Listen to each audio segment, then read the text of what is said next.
Well, I think the most important thing about running a company is to remember all the time what a company is. A company is simply a group of people, and as a leader of people, you have to be a great listener, you have to be a great motivator, you have to be very good at praising and looking for the best in people.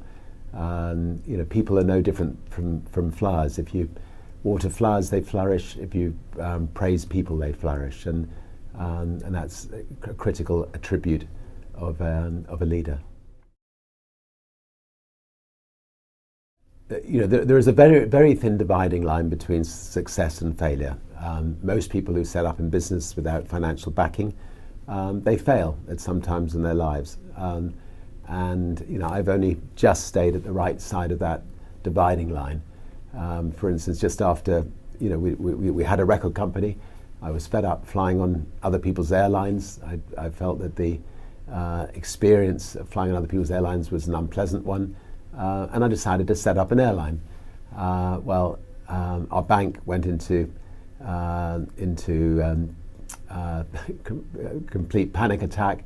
And when I came back from doing the inaugural flight of Virgin Atlantic's very first flight from London to New York, I came back to find the bank manager sitting on my doorstep and informing me that they were going to close Virgin down on the Monday, and this was the Friday, and that I had 2 days to effectively pay them off the monies that they'd loaned us.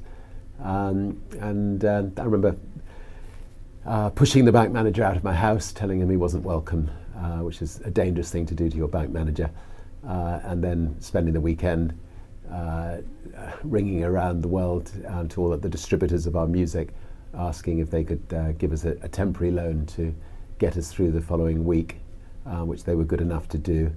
And by the end of the week, we'd changed banks.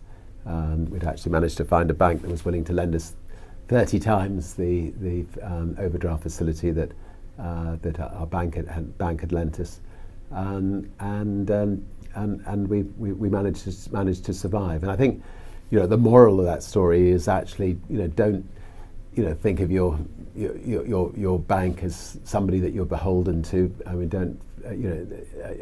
people just don't move from one bank to another. Sometimes you need to be willing to step up and move your banks in the same way that you should step up and move your doctor on occasions. Anyway,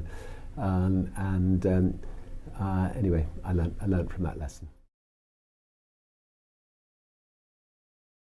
Virgin does work very well without me. I mean, I used myself to build the brand, to build the sort of 300 or 400 companies around the world. But I also learnt the art of delegation. I have a fantastic team of people who run the Virgin companies, give them a lot of freedom to run the companies as if they were their own companies, give them the freedom to make mistakes. And the Virgin brand is now maybe one of the top 20 brands in the world, well respected. And when my balloon bursts, Virgin will continue to flourish. And maybe I add the icing on the cake on occasions. Maybe they'll have to spend a bit more money on marketing, but fortunately, Virgin is in a state where it can live on healthily without me.